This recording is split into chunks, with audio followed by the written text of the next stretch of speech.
শুরুটা কেমন করে হলো? ভালো উদ্দেশ্যেই শুরু হয়েছিল, ভালো মনে করে। কেমন? যে মানুষ এরকম চিন্তা করে নিয়েছিল যে এই মানুষগুলো লাত, উজ্জা, হুবল, ইয়াগুথ, ইয়াউক, নসর, ইয়াগুথ, ইয়াউক, নসর, এই ভালো মানুষগুলো আল্লাহর খুব নেককার বান্দা ছিলেন। তাদের স্ট্যাচু তৈরি করা যায়, তৈরি করলে কি হবে? এগুলোকে দেখলে আমাদের আগ্রহ জন্মাবে ইবাদত করার ব্যাপারে। এটা ছিল ওদের থটস। শয়তান এভাবেই তাদেরকে ইনফ্লুয়েন্স করেছিল আর কি। তারা তাই করলো। এই জেনারেশনটা যখন মারা গেল, পরের জেনারেশন যখন আসলো, তখন শয়তান ওদেরকে বোঝালো, ধরেন 100-200 বছর পরে বোঝালো যে ওরা খুব ভালো মানুষ ছিল, ওদের মূর্তিকে মসজিদের বাইরে না রেখে ভিতরে ঢুকিয়ে ফেলো। তাদেরকে সেজদা করতে হবে না, ভিতরে ঢুকিয়ে ফেলো, ইবাদতে মনোযোগ আসবে। পরের জেনারেশন এই কাজটাই করলো। থার্ড জেনারেশনকে শয়তান বোঝালো যে সরাসরি ওদের কাছে চাইলেই হবে, তারা আল্লাহ পাকের অনেক আনুগত্যপ্রাপ্ত, নৈকট্যপ্রাপ্ত বান্দা, সরাসরি তাদের কাছে চাইলেই হবে। আল্লাহর কাছে যাওয়া, এখানে যাওয়া একই কথা, ওখানে সেজদা করা, এখানে সেজদা করা একই কথা। এখান থেকে শুরু হলো সরাসরি স্ট্যাচু ওয়ার্শিপ। সরাসরি স্ট্যাচু ওয়ার্শিপিং এখান থেকে শুরু হয়েছে। তো আমরা আমাদের হিন্দু ভাই বোন যারা আছেন, আমাদের আশপাশে অমুসলিম ভাই বোন, তাদের প্রতি সম্মান রেখেই এই হিস্ট্রিগুলো পড়তে বলবো আর কি, এবং যুক্তি দর্শনগুলো খুঁজতে বলবো। আসলে কি তারা শুনতে পায়? আসলে কি সে আমার কোনো উপকার করতে পারে? আসলে কি সে আমার কোনো ক্ষতি করতে পারে? আসলে কি সে সৃষ্টিকর্তার প্রতিমূর্তি হতে পারে কিনা? তো আমরা এটা আহ্বান জানাবো, আমরা কারো ধর্মীয় অনুভূতিতে আঘাত করব না। ইসলাম আমাদেরকে এটা শিখায় না। ইসলাম এটা শিখায় যে মানুষকে হিকমার সাথে, প্রজ্ঞার সাথে দাওয়াত দেয়া, যাতে করে তারা জাহান্নামের রাস্তা থেকে ফিরে আসতে পারে ইনশাআল্লাহ। এখন আসুন, আরও একটা দাওয়াত ইব্রাহিম আলাইহিস সালাম তার কওমকে দিলেন। সেটা কি? এবার এখানে সমাজের মানুষের সাথে ওই সমাজের ধর্ম নেতারাও ছিল। সমাজে কিন্তু কয়েক শ্রেণীর মানুষ থাকে, মানে সামাজিক নেতা, ধর্মনেতা, রাষ্ট্রনেতা। তো রাষ্ট্রনেতা পর্যায়ে এখন ইব্রাহিম আলাইহিস সালাম যান নাই, এখন সমাজ নেতা আর ধর্মনেতা চলছে আর কি। এবার ধর্মনেতা আসলো, এসে ধর্মনেতারা তাকে বোঝানোর চেষ্টা করলো যে এই আসমানের তারা, চাঁদ, সূর্য, প্রকৃতি, গাছপালা, এগুলো ইলাহ, এগুলোর ইবাদত করা যায়। এই ঘটনা আল্লাহ রাব্বুল আলামিন সূরা আনআমের মধ্যে বলেছে। তো ইব্রাহিম আলাইহিস সালামকে তারা দেখাচ্ছে, এটা আরবীয় একটা কাব্যিক ভাষায় কোরআনে এসেছে, চমৎকার ভাষায়, যে ফালাম্মা জান্না আলাইহিল লাইল, যখন তার উপর রাত আচ্ছাদিত হলো, রাআ কাওকাবা, তখন ইব্রাহিম আলাইহিস সালাম কি দেখলেন? আকাশে তারা দেখলেন। ঠিক আছে, তারা মূর্তি পূজার এখানেই আছে, ধর্মনেতারাও এখানেই আছে। তো তিনি বলছেন হাযা রব্বি, এটা আমার রব। ফালাম্মা ফালা, যখন তারকাগুলো অস্তমিত হলো, ক্বালা লা উহিব্বুল আফিলিন, আমি তো অস্তমিত যাওয়া জিনিসকে পছন্দ করি না। রব তো অস্তমিত যাবে না, এখানেও যুক্তি লাগবে, তো আমার ফিলোসফি লাগবে, আমার এখানে দর্শন লাগবে, এখানে তো আমাকে প্রজ্ঞা দিয়ে বোঝাতে হবে। এটা তো অস্তমিত হয়ে গেল, এটা তো রব হতে পারে না। ফালাম্মা রাআল কামারা বাযিগান, যখন সে চাঁদকে দেখলো জলজল করছে একদম। আর এখনকার চাঁদ দেখা আগের চাঁদ দেখা তো এক না, এখন তো আমরা চাঁদের আলোই খুঁজে পাই না, তখনকার চাঁদ তো অন্যরকম। বাযিগান মানে জলজল করছে। তখন তিনি বললেন হাযা রব্বি, এটা আমার রব। তখন ফালাম্মা ফালা, যখন এটাও অস্তমিত হয়ে গেল, তিনি বলছেন লাইল্লাম ইয়াহদিয়ানি রব্বি লাকুনান্না মিনাল কওমিদ দাল্লিন, আল্লাহ যদি আমাকে হেদায়েত না দেন, তাহলে আমি এই দল্লিনদের অন্তর্ভুক্ত হয়ে যাব। ইব্রাহিম আলাইহিস সালাম বলছেন ফালাম্মা রাআ শামসা বাযিগাতান, যখন এবার সূর্যকে দেখলেন দিনের বেলা, এটা তো আরও বড়। হাযা রব্বি হাযা আকবার, এটা আমার রব, এটা সবচেয়ে বড়। হাযা আকবার, এটা সবচেয়ে বড়।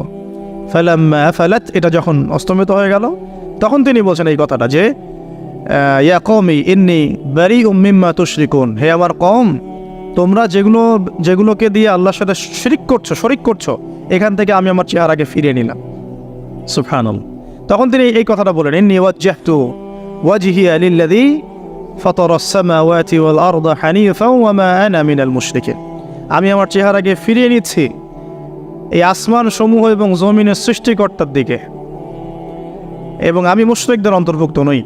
ইন্না সলাতি ওয়া নুসুকি ওয়া মাহইয়ায়া ওয়া মামাতি লিল্লাহি রাব্বিল আলামিন, আমার সালাত, আমার কুরবানি, আমার স্যাক্রিফাইস, আমার জীবন, আমার ফুল লাইফ, আমার মৃত্যু, সব কিছু কার জন্যে? জগৎ সমূহের প্রতিপালক আল্লাহর জন্যে। লা শারীকা লাহু, তার কোনো শরিক নাই। ওয়া বিযালিকা উমিরতু, এই একনিষ্ঠভাবে তার ইবাদত করার জন্যই আমি আদিষ্ট হয়েছি। ওয়া বিযালিকা উমিরতু ওয়া আনা মিনাল মুসলিমিন, এবং আমি মুসলিমদের অন্তর্ভুক্ত। এই শুরু হলো এবার পুরো স্পষ্টভাবে তাওহীদের ঘোষণা দেয়া। তবে ইব্রাহিম আলাইহিস সালামের এক একটা পদক্ষেপ কি যৌক্তিক না, বৈজ্ঞানিক না, এবং অকাট্য প্রমাণ আছে না, এগুলোকে কিন্তু ভেদ করতে পারছে না তারা। এবার ইব্রাহিম আলাইহিস সালাম চিন্তা করলেন তারা এবার উচিত শিক্ষা দিতে হবে। তবে আগে বলে নেই, এই যে উচিত শিক্ষাটার কথা বলছে এটা আবার আপনারা খবরদার ভুলেও কোথাও দিতে যায় না, ঠিক আছে? এটা তো সময় আছে। ইব্রাহিম আলাইহিস সালামের সাথে নবী সাল্লাল্লাহু আলাইহি ওয়াসাল্লামের জীবনের মিলের কথা বলছিলাম। নবী সাল্লাল্লাহু আলাইহি ওয়াসাল্লাম মক্কা বিজয়ের আগে কি কখনো মূর্তির গায়ে হাত দিয়েছেন কিনা বলেন? দিয়েছেন? যখন মক্কা বিজয় হয়ে গেছে, পুরো স্টেটই আপনার, অথরিটি আপনার, তখন আপনি তো আপনার অ্যাকশন নিতেই পারেন, সেটা আপনার ব্যাপার, তখন আপনি কি করবেন? মুহাম্মদ সাল্লাল্লাহু আলাইহি ওয়াসাল্লাম কাবা ঘরে ঢুকে তখন মূর্তি ভেঙেছেন এবং বলেছেন ওয়াকুল জাআল হক ওয়া যাকাল বাতিল ইন্নাল বাতিলা কানা যাহুকা, তাই না? তো ইব্রাহিম আলাইহিস সালাম এবার শিক্ষা দেওয়ার চিন্তা করছেন। তিনি বলছেন যে যখন এরা মেলাতে যাবে, ওই উৎসবে যাবে, তখন আমি এদেরকে দেখে নিব। এটা কুরআন চমৎকারভাবে বলেছে যে ইয ক্বালা লিআবিহি ওয়া কওমিহি মাযা তা'বুদুন আইফকান আলিহাতান দুনাল্লাহি তুরিদুন ফামা যান্নুকুম বিরাব্বিল আলামিন। হ্যাঁ, ফারাগা ইলা আলিহাতিহিম ফাকালা আলা তা'কুলুন। ইব্রাহিম আলাইহিস সালাম এবার যখন ওরা মেলায় চলে গেছে, যাওয়ার আগে আবার ইব্রাহিম আলাইহিস সালাম বলছিলেন যে ইন্নী সাকিম, আমি হচ্ছি অসুস্থ। আমি কি অসুস্থ? নজর নজরতান ফিন নুজুম। ইব্রাহিম আলাইহিস সালাম রাতের বেলা আকাশের দিকে তাকালেন একবার, তাকিয়ে ওদেরকে বললেন যে ইন্নী সাকিম, আমি অসুস্থ। এটা কৌশল, আমি অসুস্থ, এটা কৌশল। এই কৌশল আবার সব জায়গায় ঘাটাতে যায় না। তো এবার যখন তারা চলে গেল, ফারাগা ইলা আলিহাতিহিম ফাকালা আলা তা'কুলুন, এবার তিনি ওই মূর্তিগৃহ যেটা ওদের, ওখানে ঢুকে বলছেন যে আলা তা'কুলুন, তোমাদের কি হলো, খাচ্ছ না কেন? কাদেরকে বলছে এই কথা? মূর্তি, খাচ্ছ না কেন? আলা তা'কুলুন। ফারাগা ইলা আলিহাতিহিম ফাকালা আলা তা'কুলুন মা লাকুম লা তানতিকুন, কি হলো, কথা বলছো না কেন? মা লাকুম লা তানতিকুন, কি হলো, কথা বলছো না কেন? এবার ফারাগা আলাইহিম তরবাম বিল ইয়ামিন, এবার ইয়ামিন মানে ডান হাত, ডানাতে যা পেয়েছিলেন আর কি, তা দিয়ে সবগুলোকে ভেঙে চুরমার করে ফেলছে। ব্যাস, এবার ওরা যখন আসলো এসে বলছে যে আনতা ফাআলতা হাযা বিআলিহাতিনা ইয়া ইব্রাহিম, হে ইব্রাহিম, তুমি কি আমাদের উপাস্যদের সাথে এই কাজ করেছো? ইব্রাহিম বলছেন লা, না, বাল লা আসলে কোরআনে নাই, আমি নিজের মতো করে বললাম আরবি বলতে বলতে। বাল ফাআলাহু কাবীরুহুম হাযা, বরং এই বড়টা এই কাজ করছে। এর মধ্যে সবচেয়ে বড় যেটা আছে এই ব্যাটার কাজ, আমি করি নাই, আমি তো করি নাই। তখন ওরা তো এটা তো হতভম্ব হয়ে গেল, যে সে বলছে যে তুমি তো জানো, তুমি তো খুব ভালো করেই জানো যে তারা কথা বলতে পারে না, নড়াচড়া করতে পারে না, কিছুই করতে পারে না। তখন তিনি বললেন তাহলে তোমরা কেন এমন ইলাহের উপাসনা করো যে কথাও বলতে পারে না, শুনতেও পারে না, দেখতেও পারে না, তোমার উপকারও করতে পারে না, ক্ষতিও করতে পারে না।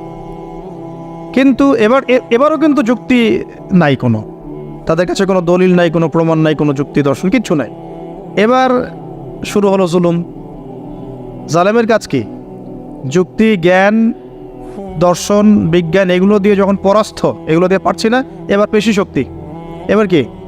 পেশি শক্তি। ব্যাস, এবার পেশি শক্তি। ইব্রাহিম আলাইহিস সালামকে নিয়ে যাওয়া হচ্ছে নমরুদের দরবারে। এবার চলো, এবার তোমার আজকে খবর আছে। এবার পুরো রিমান্ড হবে 7 দিনের। একদিন রিমান্ড হলেই অবস্থা খারাপ হয়ে যাওয়ার কথা। তো ইব্রাহিম আলাইহিস সালামকে এবার নিয়ে যাচ্ছে ধরেন নমরুদের কাছে। কি যে হবে আল্লাহ ভালো জানেন। ইব্রাহিম আলাইহিস সালাম যখন যাচ্ছেন তখন কি তিনি জানতেন যে আল্লাহ পাক তাকে আগুন থেকে বাঁচাবেন? এই ঘটনা যে ঘটবে তিনি কি জানতেন? আচ্ছা, আমরা না হয় জানি যে এমনটা হয়েছিল। ইব্রাহিম আলাইহিস সালাম ওই সময় তো জানতেন না যে কি হতে যাচ্ছে। তার মানে ওই সময় তার ইমানের